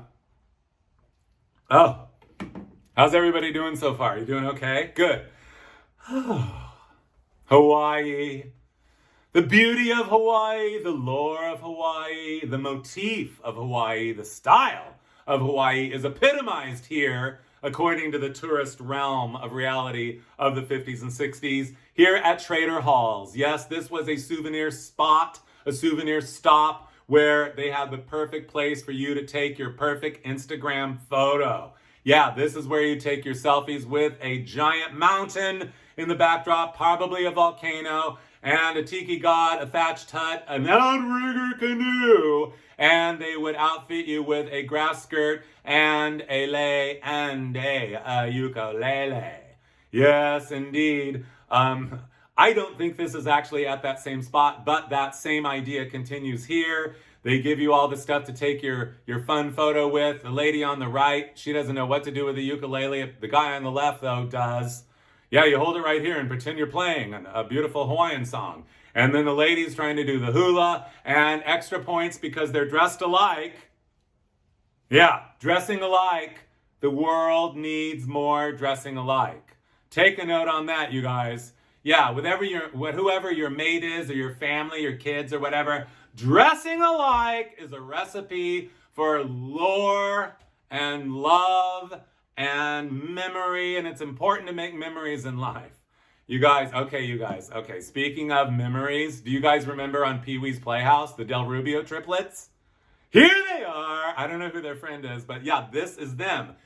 I found this slide, and I'm like, it was Mark Del Rubio triplets, and indeed it is them. Long before we ever knew who they were legendary child stars. Well, maybe not superstars, but they were child stars. They were entertainers, and in the 50s, they toured with Bob Hope. In the 60s, I'm not sure what happened, except they went to Hawaii and posed for this photo, doing the hula Hawaii touristy pose thing. And then, what year was it? Around the year of 1990, they became superstars on Pee-wee's Playhouse. Well, I guess we might as well get it out in the open. Pee-wee's Playhouse, Yeah. Probably one of the absolute, no, not probably, definitely one of the greatest television shows ever in the history of when they had television shows. I know. Okay, you guys, get ready. This is major. This is real. This is deep. We are at McInerney's. This is an institution in the realm of retail in, I almost said Honolulu and Hawaii and Waikiki at the same time. I better calm down. But it's difficult because look at this. This is actually a department store. I know. Okay, calm down. It's fine. It's just a mid-century modern masterpiece of a department store. I know that A-frame. At the Ala Moana Shopping Center in Honolulu, at the time it was built in the year of 1959, Ala Moana Shopping Center was the biggest shopping center in the known universe.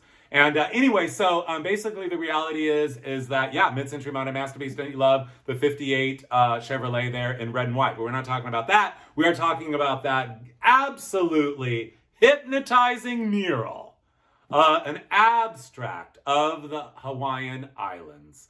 Feast your senses on this. Sadly, it no longer stands, and neither does this. Sears, Honolulu, built in the year of 1941. Yes, indeed. So Sears, you guys. Sears. Yeah, Sears. We could go on. There's so much about Sears. But this is the Sears of Honolulu. Yeah, when I think of Sears, I think of my Husky Boy jeans that I got as a child and popcorn and everything else. Sears. But, there's a lot to do with Sears. But, okay, calm down about Sears. I will, I promise. But anyway, what I was going to say is that, you guys, this Sears is so beautiful, isn't it? Look at that color, that rich, muted, kind of peachy coral and that muted sage on the signboard, topped with an American flag, that big, gorgeous display window, and that shiny pavement out front must have just rained. I bet there was a rainbow somewhere. Speaking of a rainbow, you could see a movie here. Okay, rainbow. I was going to go to Over the Rainbow somewhere, but we're not there yet. We're going to get to rainbows in a minute. This is the Kuio Theater in Honolulu, built in the year of 1946, you guys. Tomorrow is Forever with Claudette Colbert. But we're not talking about what's on the marquee. We're talking about, this is like modern architecture, but it's like the more is more version of less is more. So we got circles, we got stripes, we've got squares and squares and squares. We got a grid on a curve and another curve with stripes. Where do we begin? I know. Anyway, yeah, feast your eyes and that gorgeous color theory. I know. Okay, fine. You want modern architecture? Here we are, 1959, Foodland. This is on the windward side. This is a supermarket, and Tiki Top's restaurant is related to Top's restaurant, which we showed in the beginning of this live show. But anyway, yeah, the Tiki God's there. But this is the shot we're looking at right here, the shot of the Foodland, which is a miracle of mid-century modernity. That big round roof line epitomizes the simplicity of modern architecture in the mid-century era. And when I went to Hawaii just a couple of years ago, I was shocked to find that this supermarket, Foodland, still stands. And so I went there and I took this picture looking up because that was the most photogenic part of the supermarket, Foodland, you guys. Except, I could go crazy taking pictures in supermarkets, couldn't you? I know. I mean, just the cereal aisle. It's like, I just want to live in the cereal aisle. But we're not talking about cereal aisles right now. We're talking about the fact that when I was there, I was a little hungry in the supermarket and they had a poke bar. Wait, is it pokey or poke? I don't know. But anyway, that's okay. Does poke rhyme with croquet? Anyway, pokey. I think it's pokey. Pokey. Yeah, you know that raw fish chopped up? So good. Anyway, so I got some there. It was really good. Then we went to the Bishop Museum. You guys, the Bishop Museum, that is the place. That is where you got to go to when you go to Hawaii, the Bishop Museum. But later on only did I find out that the Moai from Easter Island, yeah, another island, Easter Island. I'm sure there's an island called Christmas Island too, yeah. But anyway, a long story. No, it's not a long story because I don't know, but I'd like to find out. But this is a Moai that was in the Bishop Museum, but I think it's a wannabe, a pretend one. But okay. But we love Easter Island too, but we're not talking about Easter Island, you guys. Hawaii and the legends of Hawaii like this. Speaking of legends of Hawaii, a landmark in Hawaii, Leonard's Malasadas, you guys, since 1952. Where do we begin? Here we are. This is it. Oh, don't you love that blue neon script signage? Absolutely glows deliciousness, as do the malasadas. Yeah, malasadas. I don't have a picture to show you of one, but I'm just going to tell you what they are. They're basically dough balls that are deep fried. Yeah, about the size of a kind of an extra wide egg. And they're really good. And you just like eat them and then you feel guilty. And then you eat more the next day. I know. But anyway, so then we went to the Rainbow Drive-In. And absolutely delicious. That is where I had Loco Moco in Hawaii. Loco Moco is definitely the superstar of, one of the superstars of Hawaiian food. There are several. But Loco Moco is rice with a hamburger patty and a fried egg and covered in brown gravy with like some green onions on top. You guys, so good. And yes, the Rainbow Drive-In since the year of 1961. Then we went to the Zen Soto Buddhist Temple, and built in 1953. Talk about mid-century modernity. I know, you guys, isn't it shocking? Isn't it gorgeous? Where do we begin? Anyway, so it is as though a robot, and I mean this respectfully, of course. It's like a robot and like a church, or a robot and, a church had a baby. Isn't it though? It's, to be there in its presence. I remember I was there in the parking lot, and there was nobody around. I just stood there and looked at it, and I basked, B-A-S-K-E-D, basked in the glow of the glory of it, the beauty of it, the style of it, and the rarity of it. I've never seen another building like it anywhere on the planet. And how much do we love hand-painted buildings, hand-painted anything, hand-painted interiors, murals, murals, murals. This is the St. Benedict Church. Apparently about in the 1900 is when this priest named John said, I'm going to get some paint and I'm going to paint some murals in here to tell stories. And so basically all that rainbowy painting tells stories and stuff. And those candy cane twisted posts. Seriously? Are we in heaven or what? Yeah, and I'm glad to tell you, it still is there. So when you go to the Big Island, you can visit St. Benedict Church. I know, speaking of rainbows, somewhere over the rainbow, way up high, there's a Hilton Tower that I learned of once in a lullaby. Yes, Hawaiian Village, built in 1955, became Hilton Hawaiian Village in, late 50s. And then in 1968, they built this tower designed by Millard Sheets. And yeah, Millard Sheets, Home Savings and Loan. If you don't know about that, you can Google it, Home Savings and Loan, Millard Sheets. But this is his tile mural of a rainbow, which is an icon in Hawaii, an architectural icon. Speaking of mid-century, up top in the heart of Waikiki, speaking of, as we were earlier, is the top of Waikiki. Yes, that is a flying saucer of a restaurant. And it has been there since the year of 1965. Sorry to say, though, we might as well get it out in the open. 1965 to 2020. No more going round and round the top of Waikiki. But maybe it'll come back. Miracles do happen. And here is the La Ronde restaurant at the Ala Moana Shopping Center, high atop a medical and office tower. Indeed, it is built 1 year before the Space Needle in Seattle, though it has a remarkable resemblance. The shape of it remarkably resembles the greatest mid-century modern building on the planet. Yeah, the Space Needle. Anyway, this is the La Ronde, L-A-R-O-N-D restaurant. And here we are with some people having dinner at the La Ronde in about 1964, having a good old time. And I will tell you, another slide in this particular collection that I'm not going to show you because we'd be here all day, revealed that one of these people at the table was having I might as well tell you, a stuffed tomato. Or do you say tomato? Yes, it was like cut all zigzag around, like set in a bed of lettuce or whatever. And then it had like a big old scoop of like tuna salad in it. How much do you love a stuffed tomato? I know. Okay. But anyway, I do know for a fact that at least the man there on the left in that gold shirt, he was there for some sort of dairy business. And this is his daughter. And she's wearing, it's like 1968, another trip they came on. They went back and forth a lot. They're standing in front of the foremost dairy building, you guys. That explains The fiberglass cows behind him, each one a world-class national treasure and a miracle of crafting. Yeah, how much do we love fake cows? How much do we love all that? I know, especially the one that has a lei on. Yeah, and she's got the foremost logo emblazoned on her, well, there, right, that part of her body right there. The polka dot dress fitted very nicely, the cap sleeve, the headband, and I'm sure you've noticed, gosh, how rare that in 1968, a young lady would be wearing like Devo glasses from 1984.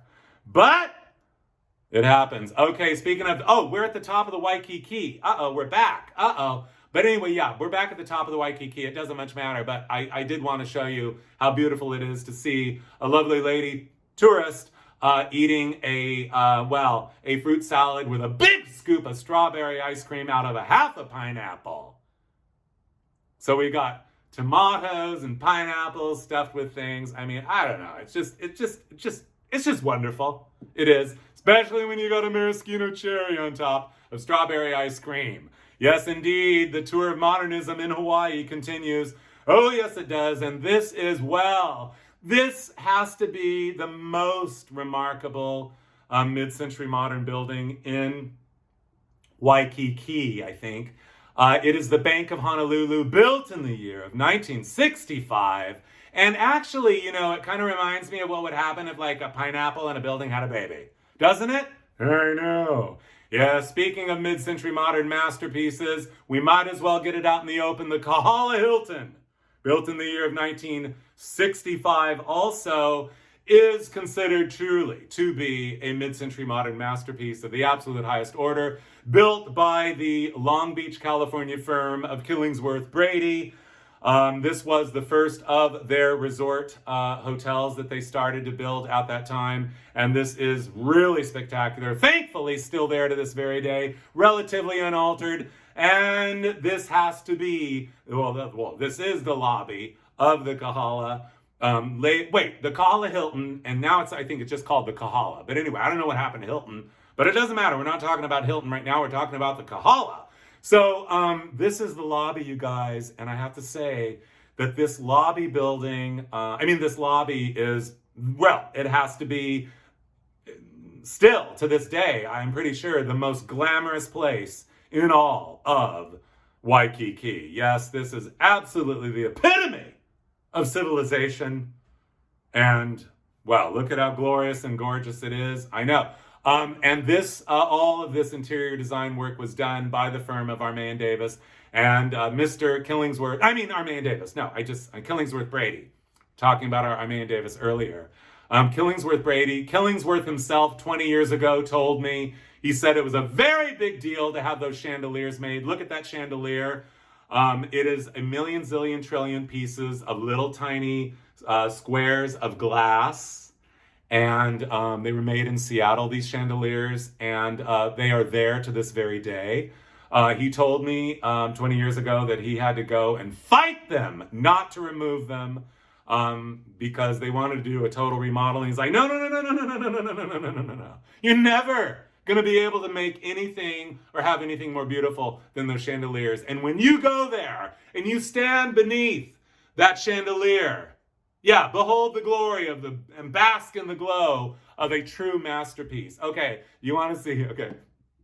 This is, where do we begin? Okay, I know, we could be here all day. I don't know what this is. This is like Dorothy Draper meets Logan's Run. And if you don't know who Dorothy Draper is, you guys, interior designer, 40s, 30s, 40s, 50s, look her up. I mean, she was like, with floral prints and everything. And then Logan's Run is a movie from 1975, you guys. I don't know what's going on here, but this is pushing all my buttons in all of the right ways because I love a cluster of amazing style, and this Sheraton Maui Waikiki lobby is a masterpiece of everything meets everything. It's a little Miami Beach, it's a little Hawaii, it's a little bit outer space, and it's a little bit Hollywood Regency all in one.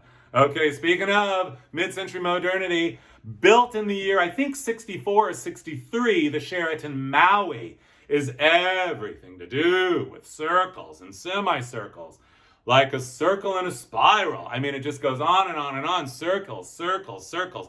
And don't you love all of those buildings on the right there? I mean, you guys, they're like, they're like the little umbrellas that you have in your, I should have one here. You know, those little umbrellas. Well, I usually do, but anyway, the little umbrellas, the cocktail umbrellas, I know. Okay, now, I don't know about you, but I'm getting a little tired. I think I need to take a nap. Ooh, okay.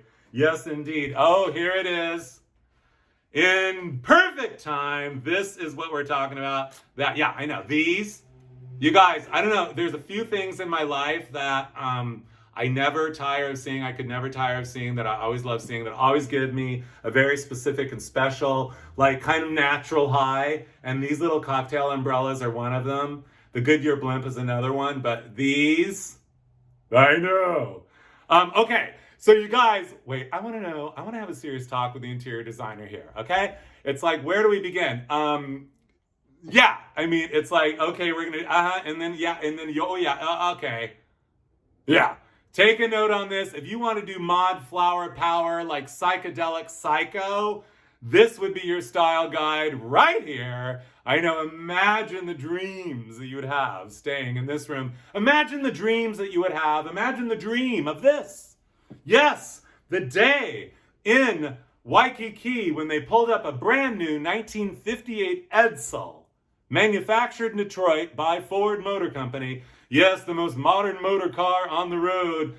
Famous for its horse collar grill. When they pulled it up on the beach for a promotional photo shoot with a beautiful Hawaiian model and beautiful diamond head in the background. It was a promotion because Dole Pineapple was giving away, you guys, Dole Pineapple was giving away in a contest. You could win a whole Ford family of fine cars for your family. Enter Dole Pineapple Jingle contest. So basically the reality is that, yeah, you got a, wait, I have to take a drink right now.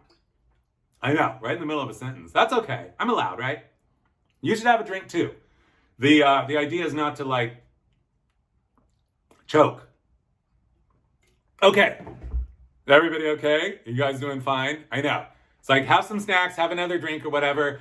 So what I started to say is that, yeah, Ford Motor Company gave somebody the grand prize winner in this Dole Jingle, Ride a Dole Jingle, Dole Pineapple Jingle contest. They gave you all 5 of their cars. You got a Mercury Colony Park station wagon. You got a Ford Skyliner. You got a Thunderbird with a porthole window. You got an Edsel convertible, a Continental. And, oh yeah, that's 5 right there. Anyway, but you guys, you got that. Or $15,000. All those cars together cost $15,000. I know.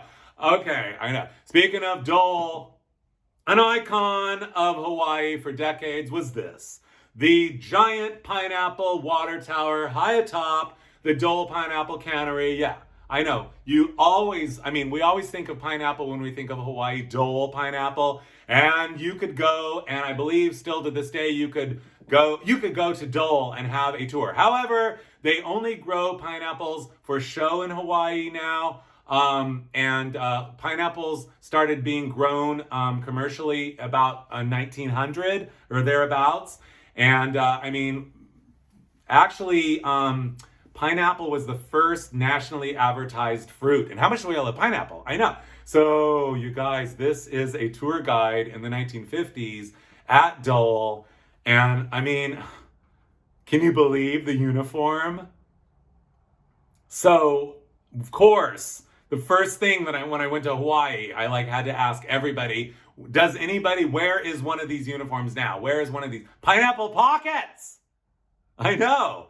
So where is one of these now? Well, so far nobody's been able to come up with one, but there's gotta be one somewhere. Some descendant of a Dole Cannery tour guide has to have saved one of these uniforms. I do know for a fact that the water tower tank there, built in 1927, when they built the modern cannery, it deteriorated and it got crushed finally in the late 90s.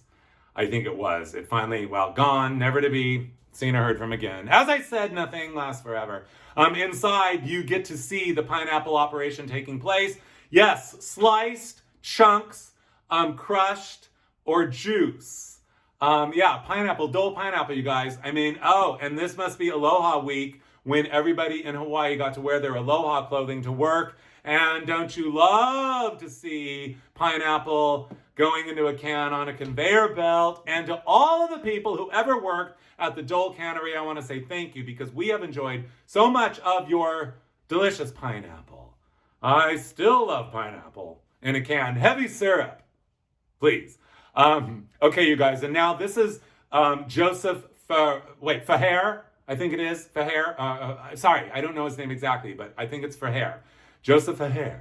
Anyway, he was Hungarian-born artist, and he moved to Hawaii by chance.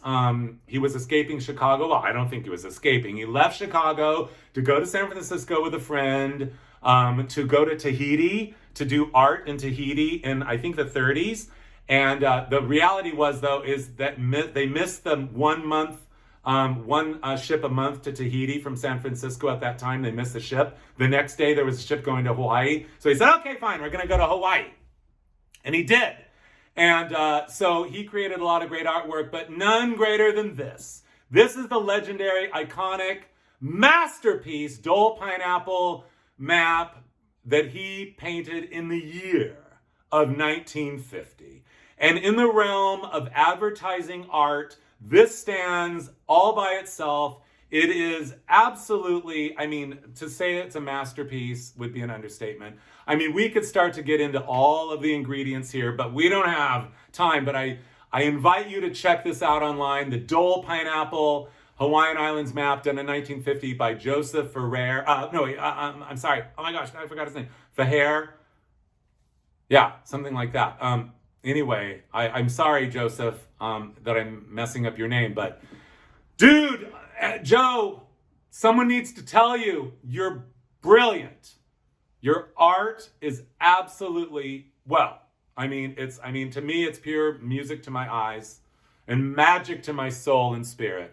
Okay, the Hawaii Pineapple Party continues. Now we're at the Dole Fresh Pineapple Stand in the middle of the pineapple fields in Helemanu. It says right there, I love them all. The tourists are dressed in their Hawaiian apparel, and they're looking at that lady right up front there that's like bending over because she doesn't want the Hawaiian pineapple. It's so fresh, it's so juicy. It's going to like squirt all over her. So she does the ladylike thing and bends forward so it doesn't. I know. And then we have one of the McKinsey tour guides got hold of a pineapple. I'm not sure if they just went in the field and grabbed one or what, but we are tasting pineapple on the side of the road. And I don't know what the lady there is leaning on that fence is looking at. Probably this kid right here, standing in the middle of a field with a pineapple of his very own. Yeah, another great souvenir of Hawaii. And oh, I just wanted to show you the slide, not to forget the beauty of Hawaii with the ocean backdrop. So many places that you go. I know. I'll never forget the first time I went to Hawaii. I was overwhelmed by the beauty, by the green, the lush green, rich, well, tropical lushness of it all. And on the side of the road, we see talk about palm frond crafting, you guys.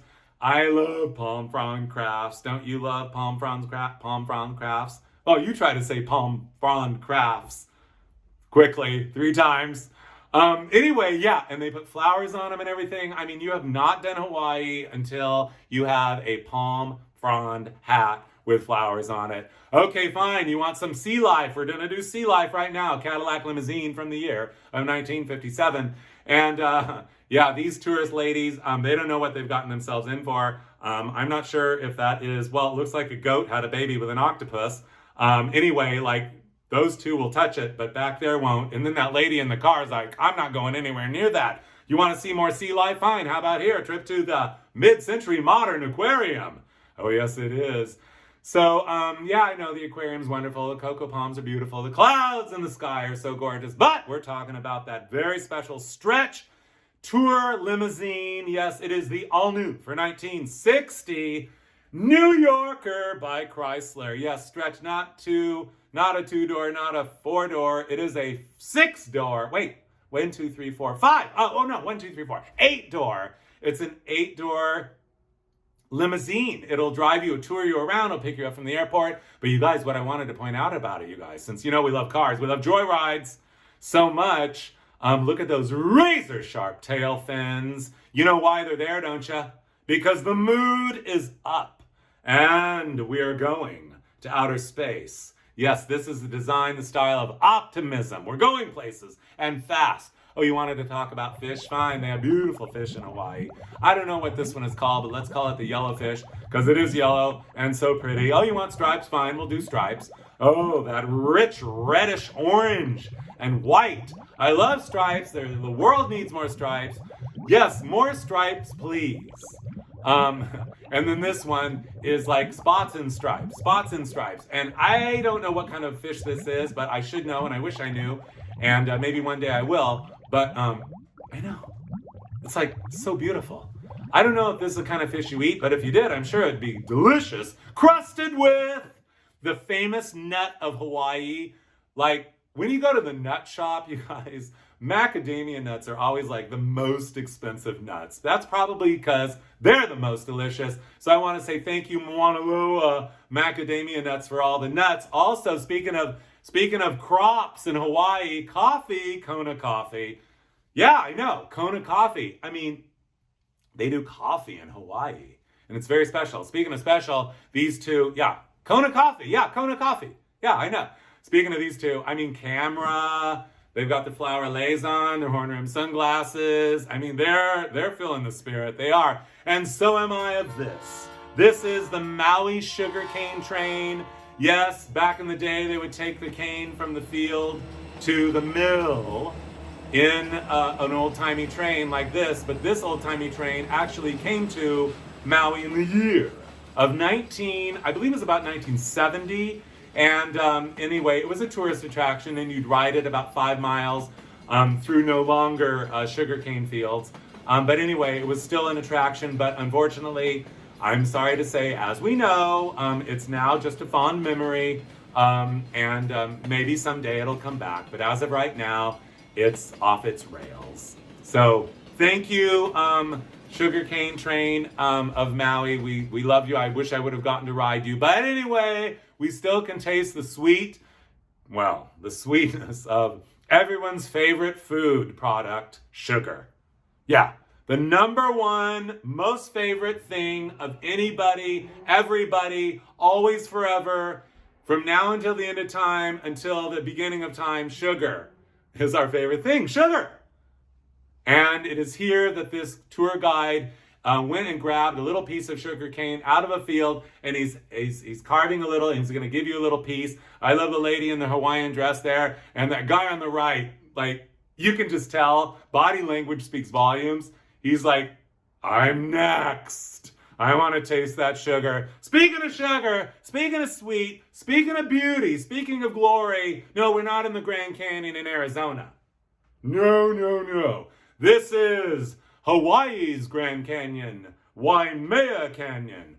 You guys, it's so beautiful. Look at that. I mean, who knew the world had another Grand Canyon in Hawaii? Yeah, Waimea Canyon.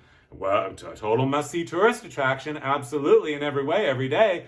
And oh yeah, I love the camera, I love the tourists and everything. And I love these markers. Look at the beauty of Hanalei Valley, and look at the beauty of this incredible tourist spot marker by the Hawaii, it says Hawaii Tourist Bureau marker. That's what it says. So I called it my friend. They've been around, these tourist markers have been around. They're like little billboards. Stop here, look at this, tourists.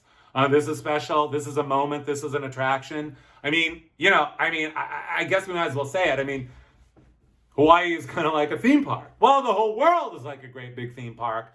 But anyway, I called up my friend in Hawaii, and I said, do any of these still stand? Are there any of them left? And he's like, well, I think so, but I'm not sure. So someone let me know, please. I want to know. And oh, Mother Nature really speaks to us in the legendary, iconic, Fern Grotto. Yes, so you get on a boat and you go down the Waimea River, I think. I didn't do that, but yet, it's always nice to have things in life to look forward to. And one of the things that I'm looking forward to is going to The Fern Grotto in Hawaii. Aren't you? I know. This, sadly, we're not going to ever be able to see again. The Black Sand Beach in Hawaii, one of the legendary tourist attractions. Not there anymore. No, because a big volcano erupted and covered it all up. Gone. As I said, nothing lasts forever. Warning! Move away from rim at any quake or sign of collapse. Yeah. Okay, yeah, you don't have to tell me to do that. I mean, we're on the edge of a volcanic crater. And if the earth starts to move or shake or whatever, you're gonna run the other way, aren't you? Yeah, I know. Don't you love that guy's spectator shoes, by the way? The loafers, penny loafers, spectator style, perfect for spring or summer. But we're not talking about spring, summer, winter, or fall right now. We're talking about, whoa, volcano time in Hawaii. Yeah, I mean, I don't know, like, do they let you get this close anymore? I'm not really sure, but here are a whole bunch of tourists enjoying the earth having a moment. I know, the earth is just on fire. But you guys, what I love about this photo more than anything is there is that iconic tourist lady there with her scarf tied around her neck with pointed in the back there on the lower right. Is that genius or what? The crowning touch to this shot. And okay, now as we finally we begin to wind up our marvelous, wonderful, memoric. Is memoric a word? I want it to be. Memoric time in Hawaii. We're getting ready for the luau, the big event, the crowning touch of your tour, the big number, the 11 o'clock number in the show. Yes, it is. And so it starts maybe in the afternoon with poi making display, a display of poi making. Now, poi, P-O-I, poi. Poi is, I guess they hammer the root of taro. And you see the taro leaves, I believe, are some of the hula skirts are made of taro leaves. They're so beautiful. They glisten and everything. But the root is something that, you know, for hundreds of years, thousands of years, or whatever, the people of Hawaii have been eating taro root, and they, you know, when they started having people come from other places, like, here, have some poi. They call it poi, hammered taro root.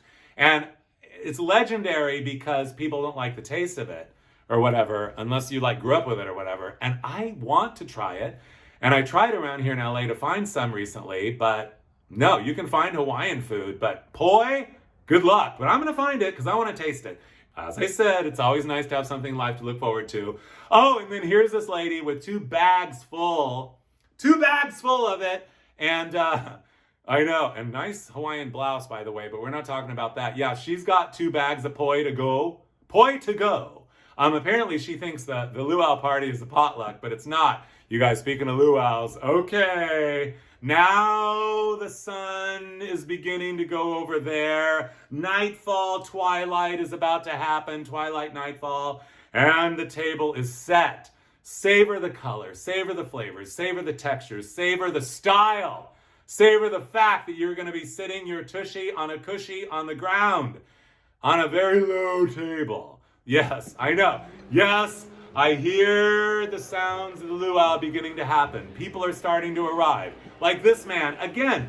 Oh, the one thing that I haven't talked about, that I really want to talk about Hawaii, is the level of hospitality. So in the heyday of the 50s and 60s and 70s of Hawaiian touristy, travel-y, you know, Hawaii being very much like a great big theme park, and I mean that with complete and total, like, awe and respect.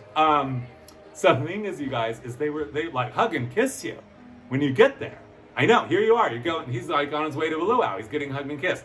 And I love the fact that he's wearing a purse, don't you? I know. But anyway, and then this lady, she is ready to rock and roll. She is all decked out for that luau in every way. And, well, she decided not to carry a purse or a handbag or an evening bag or whatever they call them. No, she is carrying a live turtle in her hand. See the live turtle? I know. And gentlemen, if you want to like start graduating to wearing a skirt, this would be the perfect place to do it in Hawaii. It's like Well, what is that's not really a sarong. What do they call that? It's a wraparound skirt. But yeah, and I love the fact that I mean, it's kind of genius, you will have to admit. I know. I mean, you really want to wow them at the luau? Dudes, show up in a wraparound. All you need to do is go to the fabric store in Hawaii and get about 3 yards and a couple safety pins. Make sure not to forget to wear your underwear in case the whole thing falls down. And then make sure to wear your black shoes and black socks like you're, on your way to the office or whatever. I love it. I know. And oh yes, a big part of the tradition, of course, is the big emu pit full of the roast suckling pig. And it is a big deal for that pig, that flavorful beast to be, I know, I love pigs too. I do. They taste so good too. But anyway, especially when roasted in an emu pit. So it's a big deal. It's a big whole thing. It starts in the afternoon or whatever, maybe even the morning. They carry the pig. They make a big deal out of it. And people at the hotel, wherever they are, they gather around. They take pictures. And then a few hours later, you go out and you do your thing. And then a few hours later, you come back and they start to remove the layers of taro leaves or whatever that it's been roasting in the ground with. And the hot rocks, the hot lava rocks or whatever. And everyone stands around in their luau clothes like, whoa, look at this. We're having a Hawaiian moment. I know. Yeah, I know. And then the luau begins. That was pretty good. The torch. Torches. The tiki torch lighting. And the blowing of the conch shell. And the beating of the drum. That is the beginning of the legendary Hawaiian luau. Yes, it is. And everyone's there. We're having a good old time. I mean, this picture, I could just stare at the layers of it all, the style of it all, the people of it all, the tall bamboo tumblers, the taro leaves on the table, pineapples as vases, or do you say vase? With the hibiscus flowers. Everyone's there, the hurricane lamps to light you up. And of course, the lady in the middle that we saw in the Heart of Waikiki parade wearing a polka dot dress, remember her?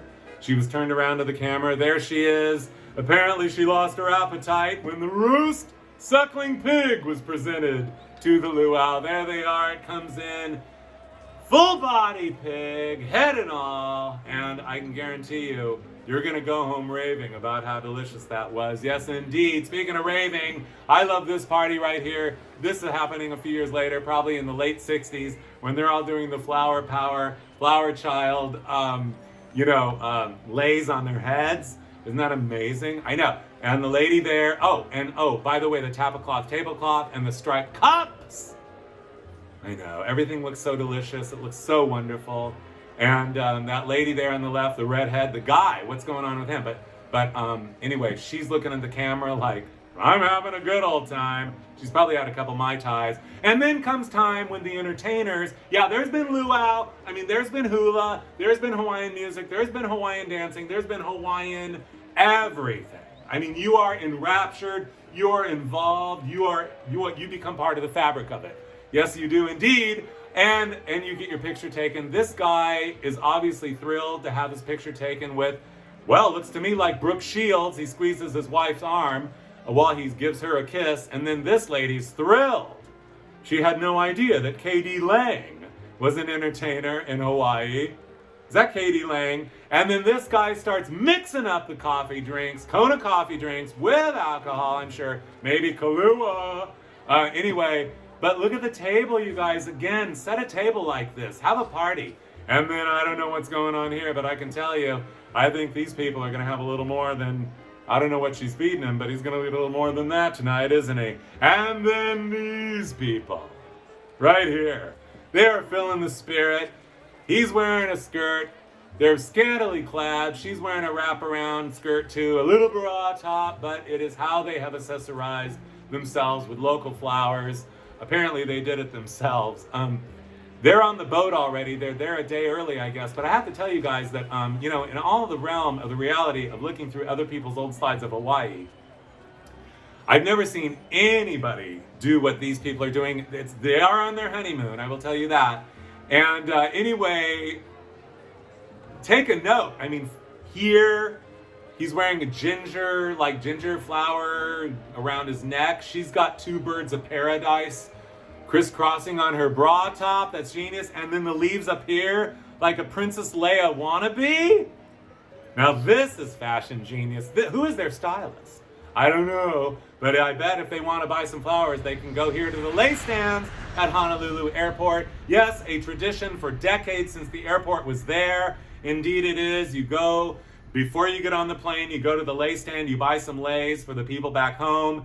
And again, to all the lei makers in Hawaii, thank you for the beauty. Thank you for the tradition. We love the leis, especially when they're real. And when you go to Hawaii, please, I'm begging you, when you go to Hawaii, whether people give them to you or you have to buy it yourself, never ever be without one. You might live it, do it, feel it.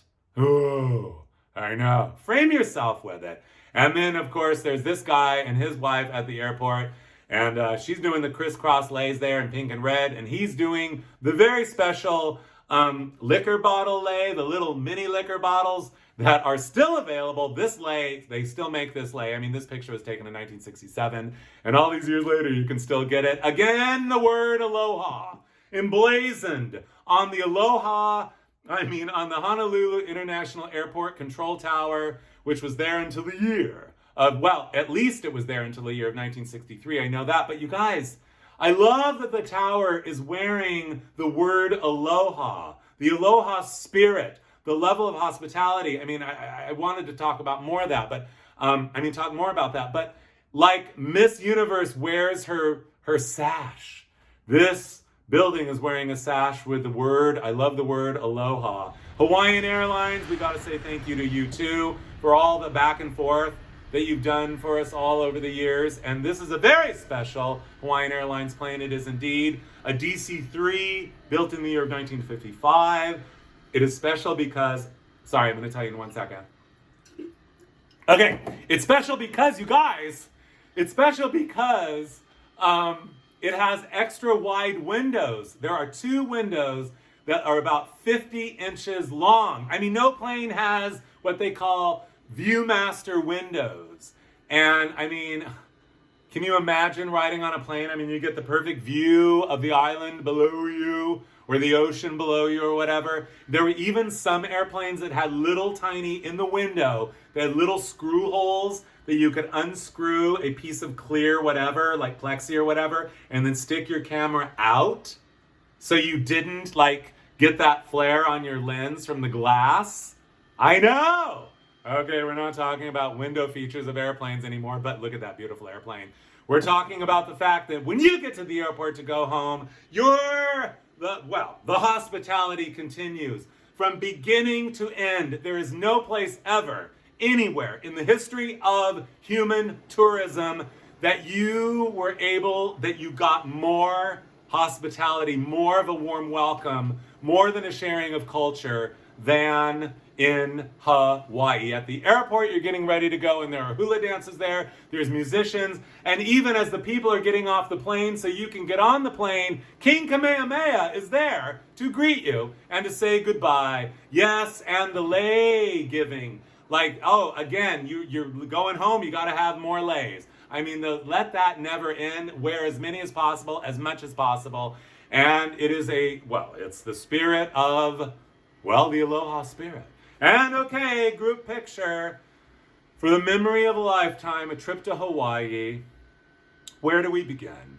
To behold the glory of our gratitude to the tourism industry in Hawaii and the level of hospitality that they have given us for decades and decades. Hawaii is unique in all the known universe, a completely rare microculture that is special and deserves to be preserved as much as possible. And if you are lucky, when you are there, King Kamehameha will be there to say goodbye to you, as will, oh, don't you love the Hawaiian airline stewardess, her little light blue fitted little jacket, short sleeve, shawl collar, and straight skirt with a, pocket flaps on the hip bones. I know. I love the kid there, though. He's like too cool for school. Like, no lays for me. Save him for that lady right there.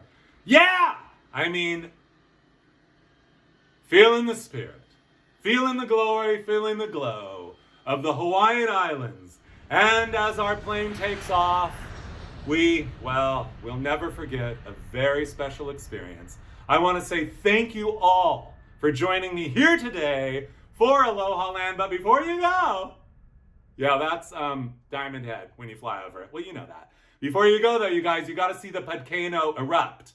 Uh-oh, is it erupting? Yeah, there it goes. Okay, here it goes. So this is the footage from when I first did the show in 2000, an earlier version of the show in 2014, I believe, 1,000 maraschino cherries erupting out of the volcano. There it goes. In celebration of the beauty of life. And I wish you all love and happiness and the spirit of the aloha, the spirit of aloha. Pow! Says goodbye and thank you. We're finished. This show, Alohaland, is over. Thank you so much for joining me. I appreciate it so much, and I hope to see you here again next time. This has been Alohaland, and I'm Charles Phoenix. Bye!